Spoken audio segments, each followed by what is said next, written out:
And welcome back to the Hot Lap, where we're going to be talking the IMOLA Grand Prix Fallout. But before I begin, I just want to say thank you to my fiance for what was a lovely birthday table today when I woke up. Yep, it is my birthday, but I wanted to say thanks for Michelle for an awesome driver-themed birthday table with checkered flag balloons, F1 balloons, helmet balloons. Brilliant. Anyway, let's move on because I'm sure you want to hear about the headlines. Other than that, so the IMOLA Fallout, we've also got Norris and those tyres. Yeah, we'll be talking about why Norris may have had an advantage over Max Verstappen in the race. Piastri highlighting what could be a potential weakness for the current McLaren.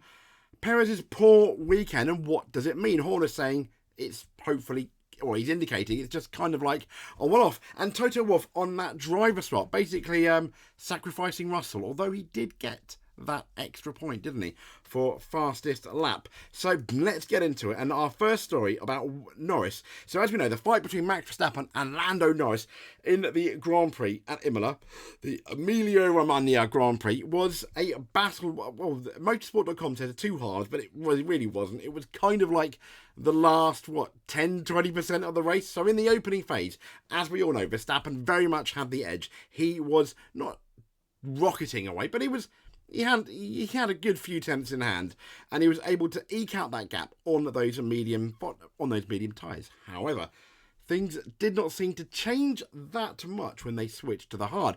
Norris was briefly lost a bit of time, and he was coming under, as we know, increased pressure from Charles Leclerc. Now that gap, it stabilised for about 6 seconds and drifted out to around 7 seconds. And around the 20 laps to go mark, it was almost like a switch flicked and Norris's car came alive. Now, slowly and steadily, he began hauling in Max Verstappen. Now, from the outside, it almost seemed that Max may be taking it easy or even battling what they thought was a car problem, because that Norris was coming at him at quite a pace. But supposedly, there are two factors in play. Now, one is Max Verstappen's tyres. They'd fallen out of what was their perfect operating window, and he was, for whatever reason, he was absolutely unable to recover them. Norris's careful management of the hards in their early life, when he came out, which may have been the reason why Leclerc caught up, that helped bring his car alive. Now, Verstappen said on his struggles that it was like driving on ice. Really snappy, and just you can feel that the tyres were sort of not really gripping anymore. But what proved critical was Norris avoiding that same fate that Max Verstappen did and managing those tyres, unlike maybe Max did in that opening phase of that second stint. Because as we know, these tyres have really, really bizarre F1 characteristics, and maybe it was Max attacking them super hard at the beginning, but it was Lando Norris, because as we know, Leclerc and Max are renowned for looking after their tyres. Norris is too when compared to Piastri, but Norris it's never been one of his trump cards. But McLaren Andrea Stella said that the main factor was the temperature in which you could get those tyres to operate. He said, if you looked and took your tyres to too high a temperature, then the drop was quite significant. And it wasn't a plateau, but there was a little bit of a cliff, and you would lose quite a bit of performance. And the suggestion is that's exactly what happened to Max Verstappen. So, on that note, we named him driver of the race, and I think so did Formula One. So well done, Lando Norris, and kind of justified, really, looking after those tyres. Massive good. But maybe some slight bad news for McLaren from Oscar Piastri, as he's just highlighted what could be a potential weakness in the MCL38. Now, Piastri, as we know, he received the full upgrade package after Miami, which he didn't have. And so him and Lando were on an even keel, so to speak. But while there was no victory, Norris put Red Bull's Max Verstappen under pressure, which we've been talking about. But Piastri, speaking to the media, he, including PlanetF1.com's Thomas Meyer, after the race, he confirmed that the MCL38 is now nice to drive after the upgrades, and their low speed performance, which we knew was an issue on those long, slow corners, not that was an issue, has improved. Though they said that's come at the cost of sacrificing some of their awesome high-speed corners. Now, asked for his thoughts on the upgraded McLaren, Piastri said, yeah, it doesn't feel that much different, just faster. It's definitely making the car nicer to drive. But I think whenever the car is quicker, it's always a bit nicer to drive. He said, we're definitely tackling some of the things that we're trying. Our strength and weaknesses seem to be a little bit different now. Now our high speed is not as strong as it once was, but our low speed is a lot stronger than it has been. So yeah, I think we understand the majority of why that is. So I think we can be pretty confident on where we go now. So that's quite interesting, because if you remember Saudi Arabia, that McLaren was absolutely epic, wasn't it?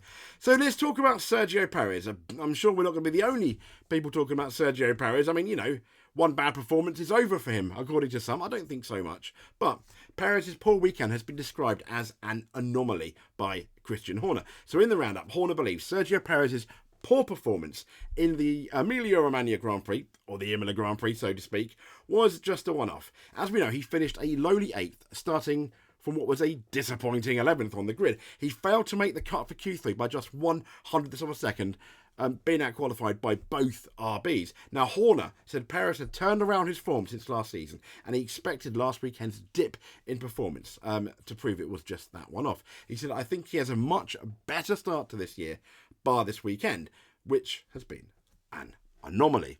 He's been very, very strong. He said, I think that his approach, he's been more relaxed, less focused on what Max is doing, and just focusing on himself, and I think he's responded to that.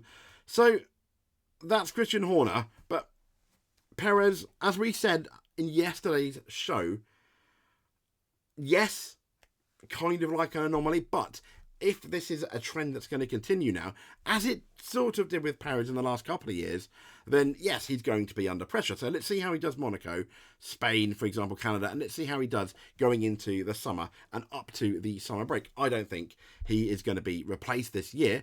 I would be surprised if he gets a contract next year with all the other drivers, the potential drivers available. Now, the big sticking point may well be that if he's qualifying 3/4 tenths off Max Verstappen, seeing how close qualifying was in Imola, that could set him back 6th or 7th.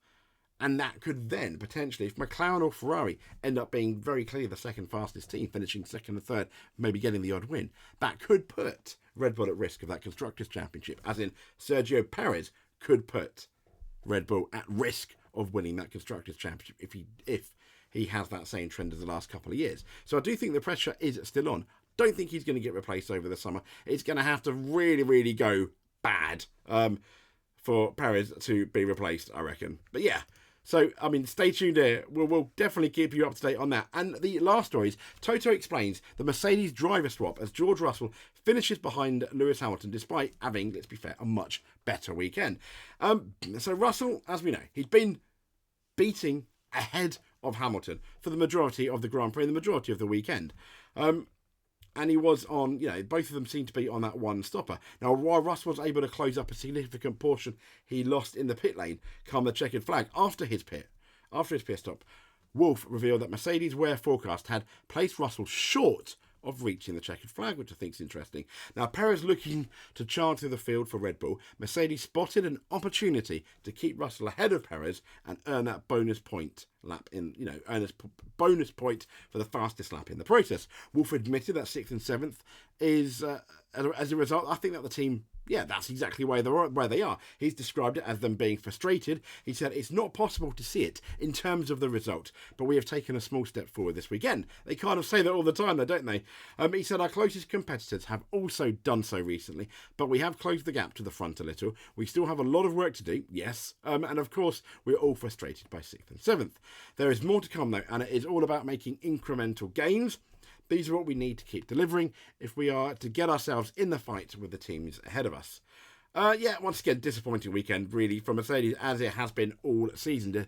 The only highlight being that near sprint pole, that front row sprint start for Hamilton, leading the sprint and then finishing second, being really the only highlight, I think, for what so far has been a very disappointing season. Anyway, if you want to like and subscribe, please do. Hit that button. You're going to be an F1 world champion in our eyes if you do. If you like, subscribe and comment, do 2 of them, you're a multiple champion in our eyes. Honestly, absolutely.